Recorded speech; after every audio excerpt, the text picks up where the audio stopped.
A young woman fell from a great height, but upon impact, her body left no trace of blood. Instead, it shattered into powder like plaster. Onlookers gathered, unfazed by the spectacle, because in this world, there's an outbreak of a virus called Medusa. Those infected would gradually petrify within 12 hours, with a mortality rate of 100%, and no known cure to control its spread. Soon, nearly half of the people on Earth were infected, plunging the globe into chaos. Many nations lay paralyzed. To safeguard human civilization from annihilation, a biotech corporation named Venus unveiled a human preservation initiative. Leading this effort was Vega, the CEO of Venus Group. They resolved to select 160 volunteers worldwide for voluntary cold sleep, placing humanity's survival hope in future medical technologies. The cold sleep duration spanned 100 years. Should humanity face extinction after this period, these 160 individuals would become the torchbearers of human civilization's continuity. To ensure fairness,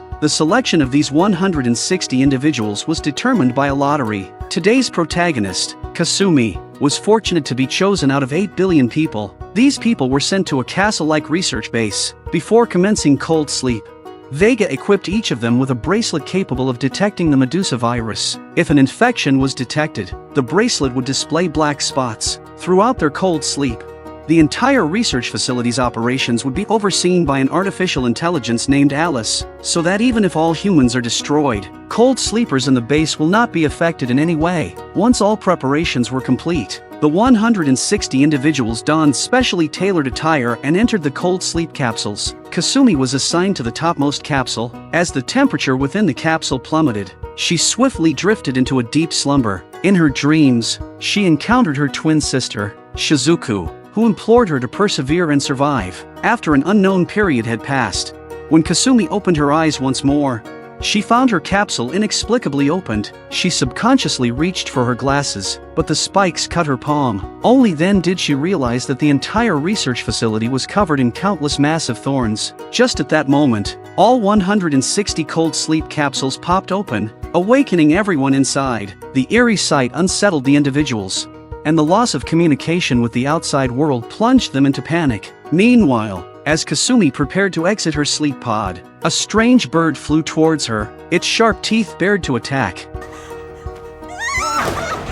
They followed Kasumi's finger. They discovered that the base's ceiling was the nesting ground for these monsters. The next instant, the creatures descended upon the group with bloodthirsty fangs, mercilessly tearing into the survivors. The survivors desperately fled to the elevator, although the elevator door opened, but what came after was a dark elevator shaft, and below the elevator shaft, there was a monstrous entity with a hideous giant mouth, devouring these humans. Kasumi and the other survivors pulled up the old man who hadn't fallen. However, as the elevator doors began to close, the monster's tentacles reached out, instantly claiming 2 lives in their grasp. At that moment, the creatures abruptly dispersed, granting the survivors a brief respite.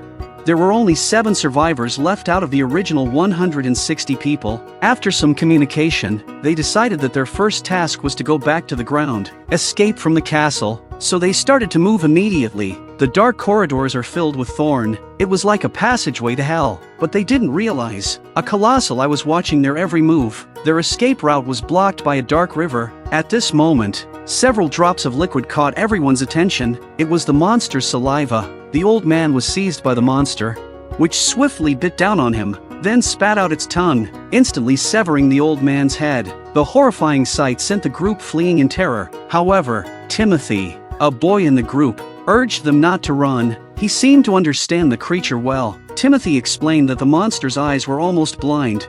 It can only tell where it is by hearing. He assured them that staying quiet would keep them safe. Despite Timothy's words, the others did not believe him. Owen grabbed the boy and tossed him into the water, leading the rest to jump into the swift river. This risky move allowed them to narrowly escape disaster. Yet, an unexpected event unfolded. Due to her lack of swimming skills, Kasumi fainted in the passageway. Owen immediately turned back to rescue her. Among a group of strange fish, he found Kasumi unconscious and successfully brought her back to safety. But the crisis returned. The familiar sound of dripping saliva echoed once more. Looking up, they saw the room's ceiling crawling with monsters. In a critical moment, they scrambled into a protective door. However, due to a large gap, The monsters quickly followed inside. Fortunately, it was the security room. Everyone picked up guns to fight back. Despite the monsters' tough hides, they couldn't withstand the barrage of bullets. Just as they relaxed their guard, the monsters suddenly attacked Portman, but in the end, they finally survived the crisis without any danger. As the group rested,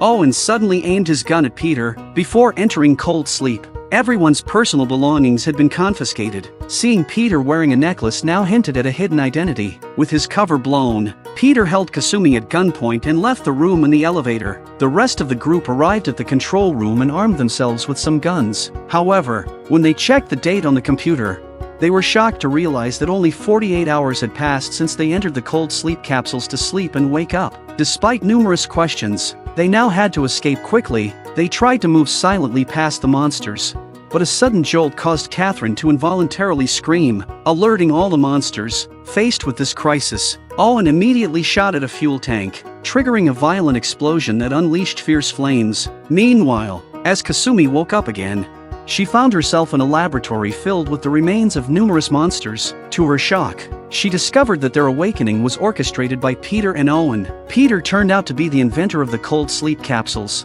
and the reason he did it is to find out the truth about the Medusa Virus. He also found evidence that the Medusa Virus came from Venus's bio company. Just then, a monster discovered them. In a critical moment, Peter saved Kasumi but found himself in danger. He handed the memory card to Kasumi, revealing that it contained all the data on the Medusa Virus. With Owen's help, they managed to escape and reunited with other survivors. They sought refuge in a temporarily safe wine cellar. Owen finally disclosed his true identity. He was actually a military personnel. The military suspected that the Venus group was behind everything, and had sent him for a secret investigation to find a cure for the virus. However, at this very moment, the CEO of Venus, Vega, also arrived here. Facing everyone's angry questioning, he had no choice but to reveal the entire truth. It turned out that Medusa was not a virus, but a mysterious substance from aliens that bestowed evolutionary gifts upon humanity. However, human bodies couldn't withstand this enigmatic material.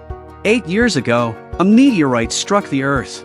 The result was not long ago. All the villagers in the neighborhood were petrified and died. Only a little girl survived. Vega, who was a high-ranking official at the time, was tasked with investigating. In the village, he was attacked by a peculiar creature. At first, the soldiers thought it was an alien creature. It was later discovered that the creature was a manifestation of the young girl's imagination. In fact, the girl had the ability to materialize her fantasies into reality through a certain medium, a power brought by the meteorite, which was the Medusa Virus. To verify this theory, Vega brought the girl back to the base for research, and gradually uncovered the secrets of Medusa. The Medusa Virus was a cosmic organism existing long before human birth. It can force humans to evolve, but ordinary humans can't withstand it. Eventually, they can only turn into stone and die. However, the girl survived and perfectly merged with the virus, transcending humanity. Vega, desiring this power, conducted brutal experiments on the girl daily, but with no progress, and the girl's mental strength began to continuously expand, even showing signs of collapse. So Vega selected 160 humans to share the girl's powerful mental energy together. This method proved effective as the girl's energy fluctuations were at an all-time high. However, just as the experiment seemed successful, an unforeseen event occurred. A being with a higher mental energy dimension stole the girl's consciousness, and her mental energy began to erupt.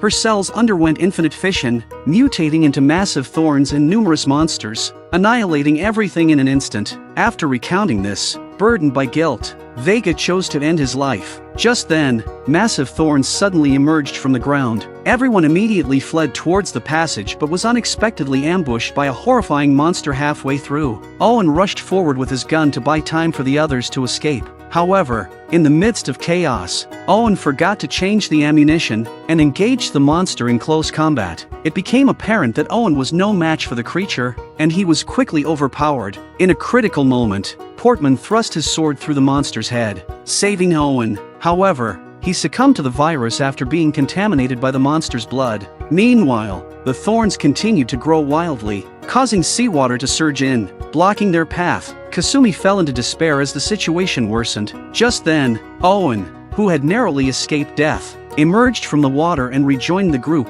As the water level rose rapidly, they realized their only escape was to jump into the whirlpool, desperately clinging to broken stakes. They managed to prevent being dragged underwater by the vortex, and narrowly escaped. Upon reaching the outside, they finally saw the full extent of the castle. What was once a magnificent structure was now entirely covered in dense thorns, with countless guard bodies haphazardly hanging from them. The 4 survivors were about to fly a helicopter to escape, but a video camera caught Kasumi's attention. To her shock, the video showed her sister Shizuku lying in agony on a stretcher, seemingly undergoing some kind of mutation. Kasumi ran like crazy towards the castle. At this moment, Kasumi suddenly realized that the entity consuming the consciousness of the little girl was likely her sister, Shizuku, and the thorns and monsters in this ancient castle were created by Shizuku after awakening her powers. Owen wanted to stop her at this point, but it was already too late. As Kasumi approached the ancient castle, massive thorns erupted violently, swirling furiously in the air, transforming into a gigantic monster in an instant. Owen initiated the helicopter to rescue Kasumi,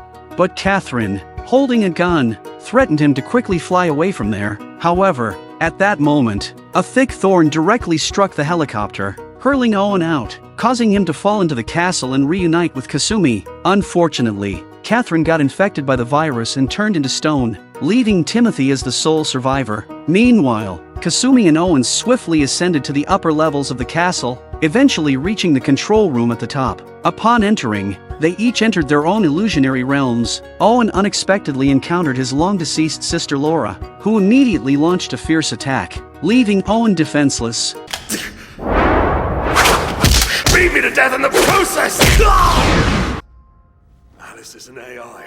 She can't spawn alternatives. At that moment, Owen suddenly raised his pistol, aimed at his neck and pulled the trigger, because there was a chip implanted in his neck. And sure enough, as the chip shattered, Owen's illusion shattered as well. Laura was now a tangled mass of thorns. Owen deactivated Alice. Kasumi also regained consciousness. Subsequently, she finally confronted her covered in thorns sister, Shizuku, whose body had perished, but her consciousness had not dissipated. When she saw the scar on Shizuku's hand, she instantly remembered everything. It turned out that Kasumi had died long before the virus outbreak. Unable to accept her sister's death, Shizuku's mind collapsed. However, in an unexpected turn of events, Shizuku's body merged perfectly with the Medusa Virus, consuming the spiritual energy of the little girl. She then used this extraordinary power to create the current Kasumi and alter her memories. Shizuku aimed to craft a perfect world solely for Kasumi. The 6 survivors who had miraculously survived alongside Kasumi in the beginning were also carefully arranged by Shizuku. They can protect Kasumi while also teaching her to bravely face various dangers. However, when Shizuku had completed all of this, she found that she had lost control of her consciousness and was dissipating continuously. In the end, Shizuku advised Kasumi to live well. As she spoke, Shizuku began to disintegrate, using her last bit of strength to send Kasumi away.